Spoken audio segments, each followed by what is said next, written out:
burn-out dans l'entreprise. Romuald a eu la gentillesse d'accepter de témoigner. Si vous me voyez là, c'est simplement parce que j'ai beaucoup de mal à récupérer des témoignages. Le sujet est lourd. Personne n'a envie de montrer son visage. Personne n'a envie d'être reconnu. Mais aujourd'hui, on se pose une question très, qui serait gênant de généraliser, mais il semblerait tout de même que les personnes qui font des burn-out soient concernées par cette intelligence différente et par cette hypersensibilité. Pour l'instant, je n'ai pas dit que toutes les personnes qui faisaient des burn-out seraient concernées par le problème du surdoué ou de la surdouance, HPI. J'ai dit simplement qu'on est en observation de commencer à voir et à comprendre que certaines personnes avec des postes assez élevés seraient en difficulté émotionnelle. Quand j'ai parlé des HPI et que j'ai dit, pour l'avoir remarqué, certifié, observé, que les HPI étaient des personnes qui arrivaient à s'intégrer socialement parce qu'elles mettaient leurs émotions de côté.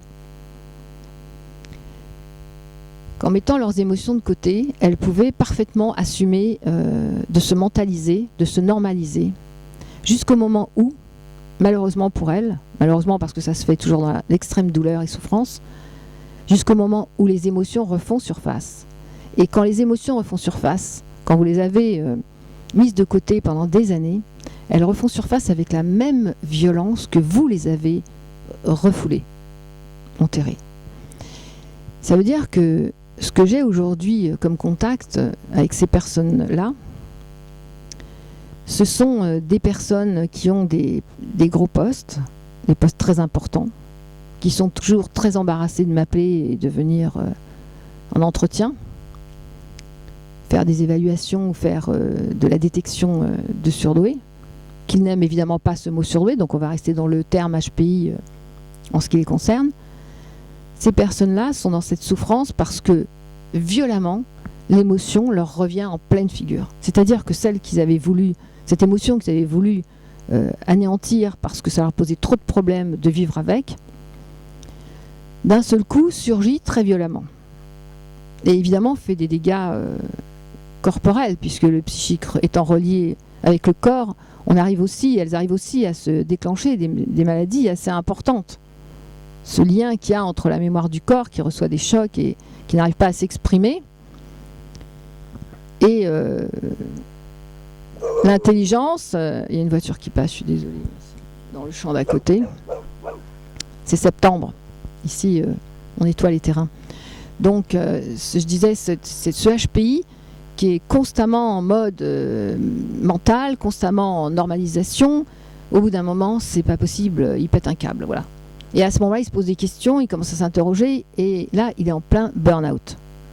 Ce que les entreprises, ou ce que la société, je ne sais pas qui, appelle burn-out. Dans ce burn-out, il se pose énormément de questions. Pourquoi j'ai ça? Qu'est-ce que j'ai? Pourquoi je souffre? Pourquoi j'ai mal? Voilà. Et à ce moment-là, mais je ne sais même pas s'ils arrivent à se poser les questions dans l'émotion. Ils sont encore dans le mental, à vouloir se soigner, à vouloir... Oui, évidemment, c'est la première chose à vérifier. De toute façon, comment se porte la santé quand le psychisme crie dans un corps en souffrance. Mais le HPI, quoi qu'il en soit, au bout d'un moment, rejoint le HPE, puisqu'il est obligé, pour se sortir de ça, comment vous dire, pour se sortir de cette condition de souffrance et de douleur, il est obligé de récupérer cet émotionnel qu'il a refoulé, refusé, qui était pour lui une question de survie de toute façon.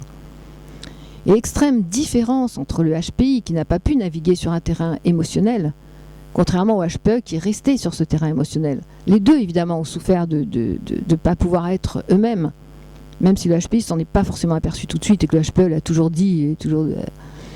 Le HPI, au bout d'un moment, retrouve cette souffrance de son émotion qui refait surface et de cette hypersensibilité qu'à un moment, il ne peut plus refuser. Et qu'il va être obligé d'accepter et de s'y intégrer et de prendre une route différente. Donc, aujourd'hui, on peut se poser la question, est-ce que nombreuses personnes dans les entreprises, avec des postes lourds, importants, responsabilités, voilà, ne seraient pas des HPI qui sont évidemment, parce que les HPI se normalisent, s'intègrent de ce fait, socialement parlant, et refoulent ces émotions qui de toute façon les font souffrir intérieurement. Mais il arrive, contrairement au HPE, il arrive à se déplacer dans sa bulle avec sa souffrance, alors que le HPE n'arrive pas. Le HPI arrive à se déplacer dans une...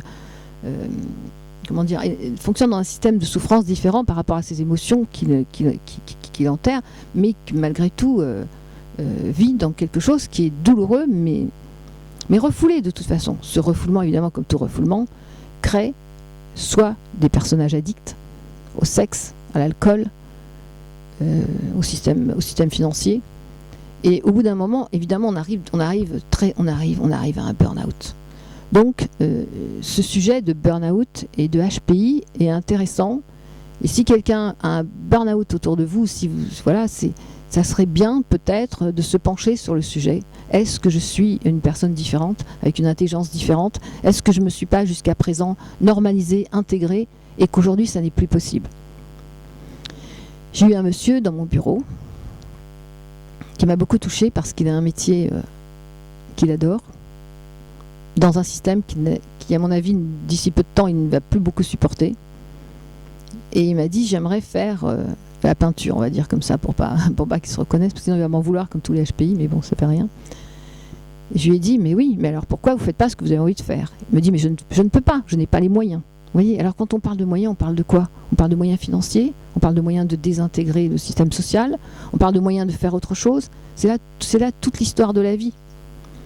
Donc le HPI fait un burn-out, le HPI sait qu'il voudrait faire autre chose quand il commence à comprendre, après la quarantaine en général, mais il n'a pas le courage de tout laisser tomber, et comment il va vivre, enfin voilà, après on est confronté, il se trouve confronté évidemment à ce système financier en permanence, évidemment, qui est aujourd'hui presque généralisé d'ailleurs.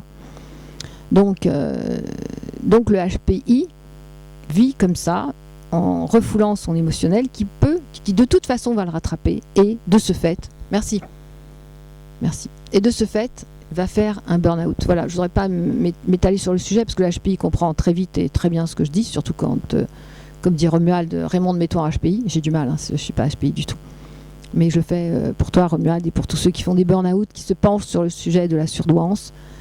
Et peut-être que c'est simplement des personnes qui ont navigué en mode intellectuel à très haut niveau, et qui aujourd'hui ont du mal à continuer de se normaliser et mentaliser, voilà, et retrouvent leurs émotions. Merci, j'espère que ça servira à certains qui font un burn-out. À bientôt.